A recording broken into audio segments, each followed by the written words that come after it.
বর্তমানে আইন শৃঙ্খলা পরিস্থিতি এমন একটা পর্যায়ে গেছে যেটা বর্ণনার অতীত।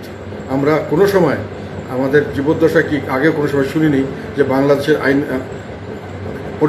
আইন শৃঙ্খলা পরিস্থিতি এই পর্যায়ে নেমে এসেছে। কারো কোনো ধরনের কোনো নিশ্চয়তা নেই, জান মাল আর ইজ্জত কোনো কিছু নিরাপত্তা নেই, এবং মানুষের অসহায়ত্ব দেখে মনে দুঃখ করা ছাড়া কিছুই নেই। একমাত্র আল্লাহর উপর ভরসা করে এখানকার মানুষরা বেঁচে আছে। তো এই অবস্থায় আমি মনে করি যে সরকারের প্রধান দায়িত্বই ছিল মানুষের নিরাপত্তা বিধান করা। সেখানে যখন ব্যর্থ হয়েছেন এবং হয়েই যাচ্ছে, এবং পুলিশকে সম্পূর্ণ অকার্যকর করে ফেলেছে, মনোবল শূন্য একটি পুলিশ ঢালাওভাবে তাদেরকে ফেডারেশনের আর ফেসিবাদের দোষর ইত্যাদি আখ্যা দিয়ে নানান মামলা মোকদ্দমা দিয়ে ট্রান্সফার করে বিভিন্নভাবে শাস্তিমূলক ব্যবস্থা নিয়ে এদেরকে মনোবল সম্পূর্ণ ভেঙে দেওয়া হয়েছে। এখন পুলিশ নিজেরাও বুঝতে পারছে না কোনটা করলে ভালো, কোনটা করলে খারাপ। তারা চাকরিজীবী মানুষ, চাকরি করে খায়, তাদেরকে সরকারি অর্ডার অনুযায়ী কাজ করতে হয়, যে সরকারি আসুক তার নিয়ম অনুযায়ী কাজ করতে হয়। তারা সবসময় এত আদর্শ এত বুঝতে পারে না। তো এই কথাগুলি চিন্তা না করে তাদেরকে যে কোনোভাবে শাস্তিযোগ্য করা হয়েছে, তাদেরকে জেল দেওয়া হচ্ছে, বিভিন্নভাবে আসামি করা হচ্ছে হামলার জন্য। আর এই জন্য তারা পুলিশ অকার্যকর, এবং ওনারা পুলিশকে কার্যকর করার কোনো ব্যবস্থা না করে এখন আবার দেশটাকে একটা আগুনের মুখে ফেলে দিচ্ছেন। আমরা কেউ এখানে সেফ না। ওনাদের এখন উনি যেহেতু ওনারা পারছেন না, ওনাদের এখন ছেড়ে দিয়ে যাওয়া উচিত। যদি অন্য কেউ পারে ভালো করে, তাহলে দেশের মানুষ একটা রক্ষা পাবে। এবং এই সরকার যে নির্বাচন করছেন, আমি মনে করি এটা একটা সম্পূর্ণভাবে একটা অকার্যকর সরকার। তাদের কোনো নিয়ন্ত্রণ কোনোখানে নেই। এখানে নির্বাচনের নামে একটা প্রহসন হবে। আর তারা তো তাদের যেমন সক্ষমতা নেই, একইভাবে বলতে হয় তাদের সেরকম ধরনের কোনো এই নিরপেক্ষতা নেই। তারা অলরেডি আমাদেরকে বৈষম্য করছেন বিভিন্নভাবে, অন্যায়ভাবে আমাদের মিটিং মিছিল করতে দিচ্ছেন না, ইফতার পার্টি পর্যন্ত করতে দিচ্ছেন না, এবং বিভিন্নভাবে আমাদের পার্টি অফিস জ্বালিয়ে দেওয়া হচ্ছে। মানে আমাদের সবখানে আমাদেরকে বাধাগ্রস্ত করা হচ্ছে।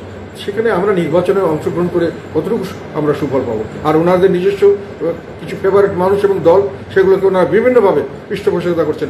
সরকারে তারা না থাকার পরও সরকারি সমস্ত সুযোগ সুবিধা নিয়ে তারা নির্বাচন সব কিছুর দিকে এগিয়ে যাচ্ছেন, রাজনীতি করে যাচ্ছেন। এই পরিস্থিতিতে কোনো সঠিক নির্বাচন হওয়া সম্ভব নয়। আমরা সেই জন্যই মনে করি এই সরকার চলে যাওয়া উচিত। ওনারা দেশ চালাতে পারছেন না, ওনারা সুষ্ঠু নির্বাচনও দিতে পারবেন না। আর যেটা ওনারা সংস্কারের নামে যে কথাটা গান তুলেছেন, এবং দুটোই ওনারা করছেন যে মনে হচ্ছে যেন সময় বেশি করে ক্ষমতায় থেকে নিজেদের স্বার্থ সিদ্ধ করা, নিজেদের দলকে শক্তিশালী করা, এটি তাদের প্রধান উদ্দেশ্য। আইন শৃঙ্খলার অবনতিটাও এরা একটা এক্সকিউজ হিসেবে দেখিয়ে ওটাও ওনারা ক্ষমতা দীর্ঘায়িত করতে চাচ্ছেন বলে মনে হচ্ছে।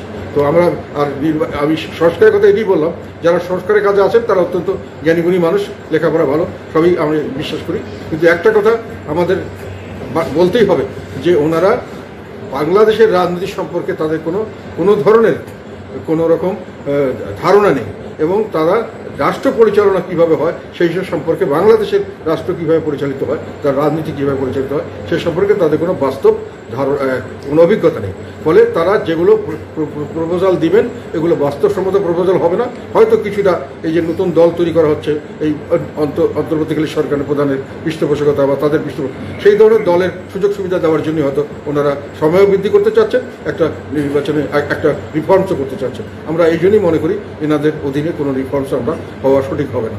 কাজেই ওনারা যত তাড়াতাড়ি চলে যায় আমি মনে করি দেশ ও জাতির জন্য ততই মঙ্গল, এবং সামনের দিকে হয়তো আমরা একটা ভালো দেশ বা একটা বসবাসযোগ্য একটা বাংলাদেশ তৈরি করতে পারবো সকলে মিলে, সকল দেশবাসী সম্মিলিতভাবে। ওনারা দেশকে বিভক্ত করছেন, দেশকে ধ্বংসের পথে নিয়ে যাচ্ছেন, একজন আরেকজনের পিছনে লাগিয়ে দিচ্ছেন, লেলিয়ে দিচ্ছেন। মানুষ হিংসার দেশ এবং ঘৃণা এবং প্রতিহিংসা, এটি এখন বাংলাদেশে একমাত্র রাজনীতির চর্চা হয়ে দাঁড়িয়েছে। একটা শ্রেণীর মানুষকে যারা একটু উগ্রপন্থী, সেই মানুষগুলোকে, এবং যারা ইসলামিস্ট উগ্রপন্থী এবং যারাকে বলা যায় রক্ষণশীল, তাদের দল এক করেছেন।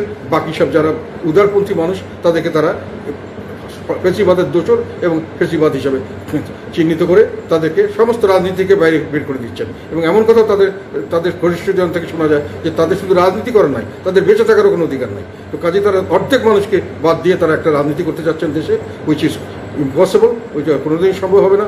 এবং দেশের যে আর্থিক অবস্থা, এবং সেখানে নতুন করে যে আমেরিকার যে তরফ থেকে যে ধরনের হুমকি আসছে, আমরা মনে করি বাংলাদেশ একটা সমূহ বিপদের দিকে ধাবিত হচ্ছে, ধ্বংসের দিকে ধাবিত হচ্ছে। যত তাড়াতাড়ি এই থেকে উদ্ধার করা যায় ততই ভালো। তার প্রধান এবং আমি মনে করি এবং জরুরি কাজ হলো এই সরকারকে সরে নতুন করে সরকার আসবে।